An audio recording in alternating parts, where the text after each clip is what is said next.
Hey there, again. Welcome back. It's Mr. Lohn, and we are wrapping up Read Across America Week. We have had a terrific day here at McGinn, a terrific week, really. If anybody saw this morning, there may have been a few visitors on the roof, a little bit of a theme of characters. Big Bad Wolf was my opportunity today, and there's my mask just to prove that it wasn't the real Big Bad Wolf. It might have just been me, so no worries anywhere. But to go with the theme of today, where Mrs. Ward was Red Riding Hood, Mrs. Marchica was our granny, and then the beautiful part is that Dr. Slocum during the day here has been one of the pigs, which also fits in with the Big Bad Wolf because of the three little pigs. So very, very cool. I am going to read a spin-off of Red Riding Hood. It makes sense.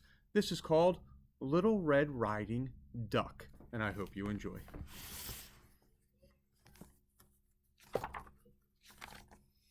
Once upon a time, a little duckling lived with her mother in the woods. Her mother had made a red cloak for her, so everybody called her Little Red Riding Duck. One day, Little Red Riding Duck's mother gave her a basket of food to take to her grandma's house. Little Red Riding Duck was walking along the path when she met a wolf. "Where are you going with that basket of food?" he asked her. "I'm taking it to my grandma's house," said Little Red Riding Duck, who was a little scared. "You don't want to go that way," said the wolf. "I know a shortcut." But the wolf sent Little Red Riding Duck farther into the woods. While Little Red Riding Duck was lost in the woods, the wolf ran ahead and knocked on Grandma's door. When the old duck opened the door, he bundled her into a cupboard.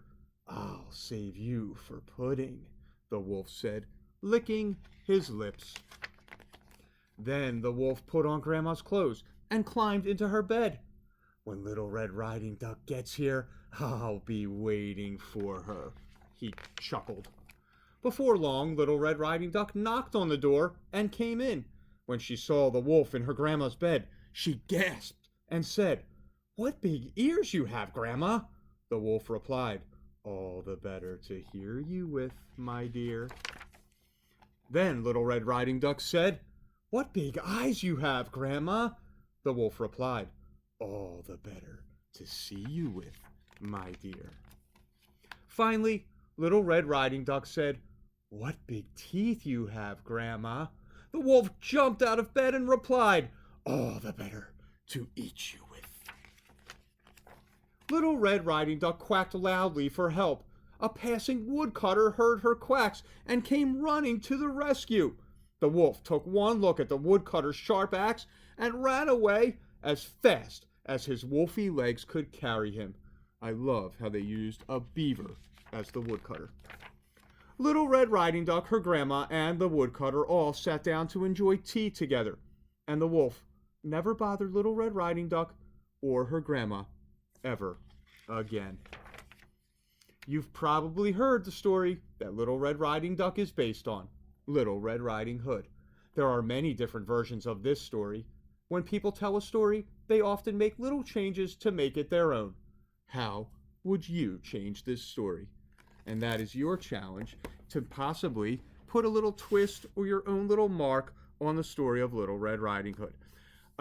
My friends here at McGinn, just amazing week, an amazing year, really, and many years of you being involved with books. It makes my day to see you going on these adventures with characters, learning, and just excited about reading. Grab some more books. We'll continue to put them in your hands as the year goes on. Enjoy your weekend, and I'll see you next week. Take care.